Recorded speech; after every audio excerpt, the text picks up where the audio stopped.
Hello दोस्तों, स्वागत है आप सभी का साइंस अड्डा 21 में। मैं विजय कुमार।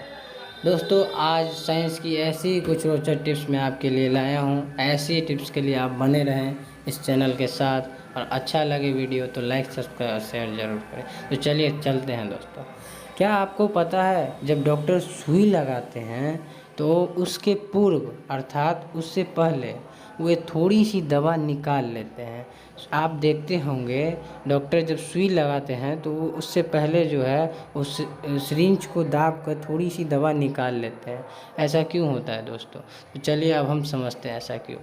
दरअसल बात यह है कि हमारे ब्लड में अर्थात हमारे शरीर के अंदर जो रक्त है, उस रक्त में एक हेपेरिन हेपेरिन नाम की प्रोटीन पाई जाती है। वो हेपेरिन नाम की प्रोटीन अगर वायु के संपर्क में आती है तो रक्त का थक्का बनाने लगती है। अर्थात साधारण भाषा में समझा जाए तो जब हेपेरिन नाम की प्रोटीन जो हमारे ब्लड में है, वो अगर वायु से अगर मिले, संपर्क में आए, तो वो थक्का बनाने लगती है, अर्थात ब्लड जमने लगता है, जिससे हेमरेज कहते हैं। जैसे कि आपने सुना होगा ब्रेन हेमरेज। उसमें क्या होता है, ब्रेन की नसों में जो है रक्त का थक्का बनने लगता है, जमने लगता है।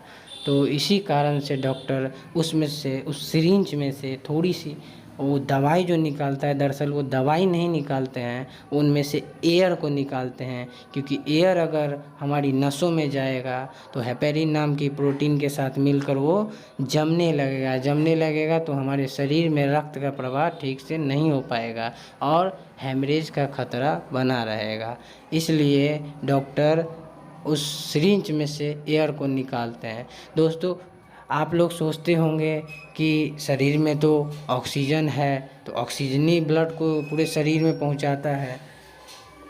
ऑक्सीजन भी है ब्लड में, वही तो शरीर में पूरे ब्लड को पहुंचाता है।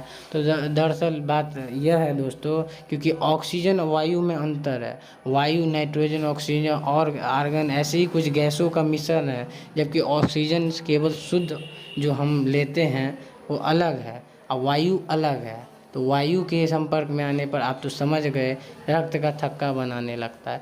जैसा कि आपको पता होगा दोस्तों, जब आपके कहीं पर कट जाते हैं, अगर ब्लेड से या कुछ से कट जाते हैं तो रक्त का निकलने लगता है, अर्थात ब्लीडिंग होने लगती है, आपको रक्त निकलने लगता है।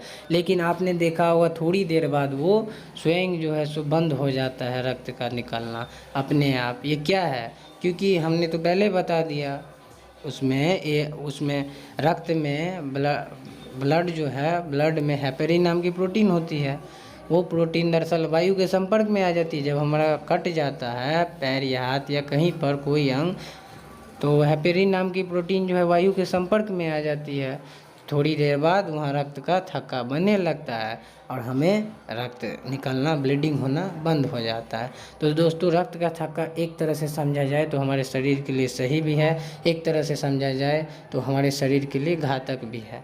क्योंकि हमारे शरीर के अगर बाहर रक्त का थक्का बनता है तो ये हमारे लिए लाभदायक है, क्योंकि हमें ब्लीडिंग से बचाएगा, हमें रक्त का प्रवाह बाहर में नहीं होगा और वो रोकेगा। अगर रक्त का थक्का शरीर के अंदर बनता है तो हमारे लिए घातक है, हेमरेज का खतरा उससे बढ़ जाता है। अतः इसलिए डॉक्टर सोच समझ कर उसमें से एयर को निकालता है, उसके बाद सिरिंज को नसों में लगाकर उस दवाई को नसों के द्वारा प्रवाह किया जाता है। तो ये वीडियो अगर पसंद आई होगी दोस्तों, अगर समझ आया होगा तो कमेंट ज़रूर कीजिएगा, और नहीं समझ आया होगा तो कोई त्रुटियां होगी तब पर भी कमेंट करेंगे। और अगर अच्छा लगे तो लाइक, सब्सक्राइब और शेयर ज़रूर करें। ऐसी वीडियो के साथ बने रहें इस चैनल के साथ।